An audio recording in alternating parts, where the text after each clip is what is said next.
ओम आप सभी को स्वागत है आप सभी का योग शिक्षा में। वैदिक वेंसडे में आज हम सुनेंगे श्रीमद् भगवद गीता जी के चौथे अध्याय का सार।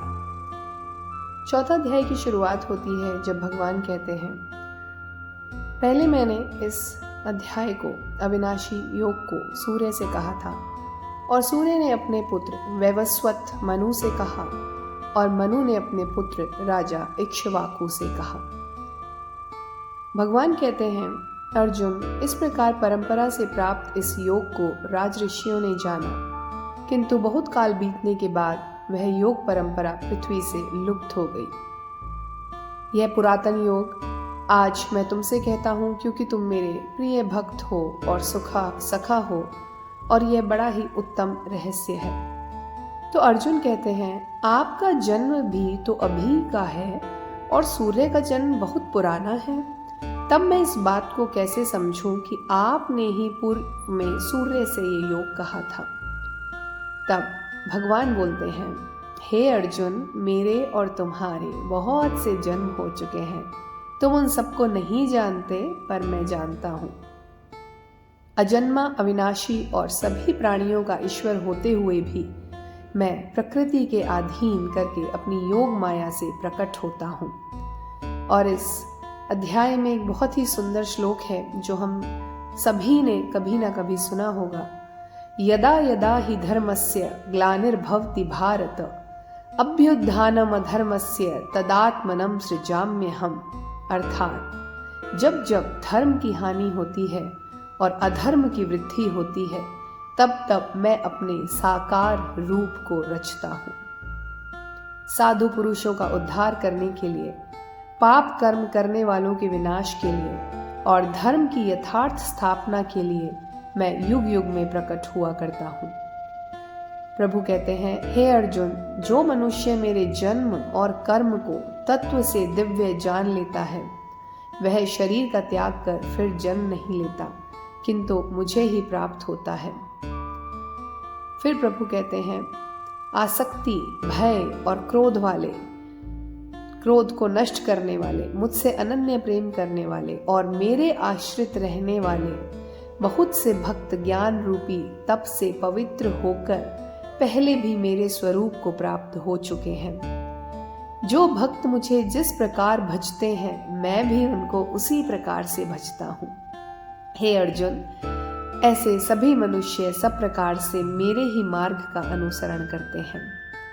इस मनुष्य लोक में कर्मों के फल को चाहने वाले देवताओं का पूजन करते हैं, क्योंकि उससे कर्मों द्वारा होने वाली सिद्धि उनको शीघ्र मिल जाती है।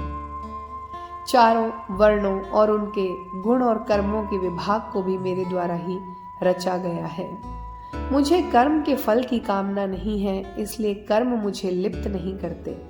इस प्रकार जो तत्व से मुझे जान लेते हैं, वह भी कर्मों से नहीं बंधते। मोक्ष की इच्छा वाले मनुष्यों ने इस प्रकार जानकर कर्म किए हैं, इसलिए तुम भी पूर्वजों जैसे कर्मों को ही करो। अब यहाँ समझना जरूरी है, प्रभु कहते हैं कि कर्म क्या है और अकर्म क्या है। इसका निर्णय भी बुद्धिमान व्यक्ति जल्दी से नहीं कर पाते। तो यहाँ पे कर्म और अकर्म को परिभाषित किया गया है। कर्म का स्वरूप जानना चाहिए और विकर्म का स्वरूप भी जानना चाहिए तथा अकर्म का स्वरूप भी जानना चाहिए। तो 3 प्रकार के कर्मों का यहाँ पे वर्णन है, कर्म, अकर्म और विकर्म। जो कर्म में अकर्म और अकर्म में कर्म देखता है, वह मनुष्य बुद्धिमान है। जिससे सभी कर्मों के आरंभ बिना कामना के संकल्प के होते हैं और सभी कर्म ज्ञान रूपी अग्नि द्वारा जल चुके हैं, उनको ही ज्ञानी कहा गया है। जो सभी कर्मों और उनके फल में आसक्ति को त्याग कर स्वयं में संतुष्ट है और संसार के आश्रय से रहित है, वह कर्म करता हुआ भी कुछ नहीं करता। तो यहाँ पे कर्मों की व्याख्या की गई है।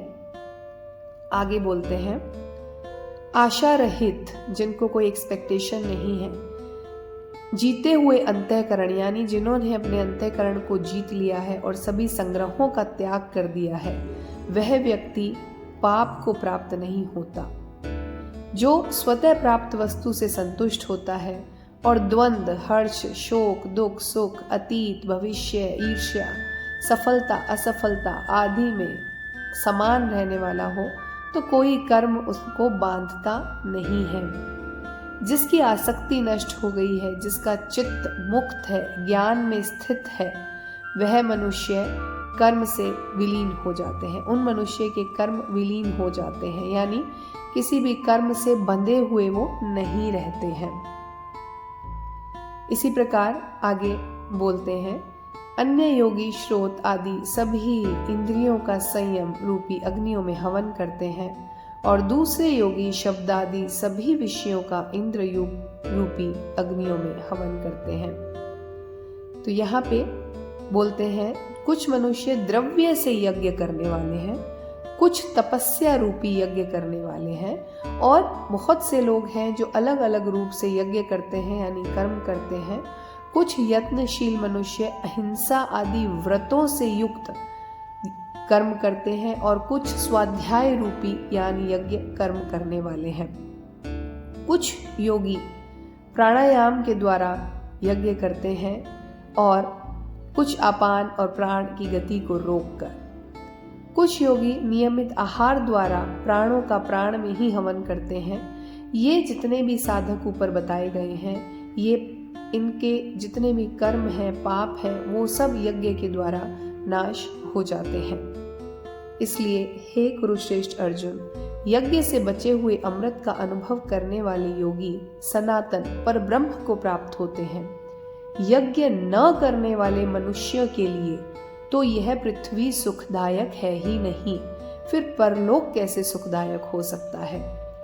इस प्रकार यज्ञ बहुत तरह से ब्रह्मा के मुखों से यानी वेदों में विस्तार से कहे गए हैं। उन सब को तुम मन, इंद्रिय और शरीर की क्रिया द्वारा संपन्न होने वाले जानकर और उनके अनुष्ठान द्वारा कर्म बंधन से मुक्त हो जाओगे।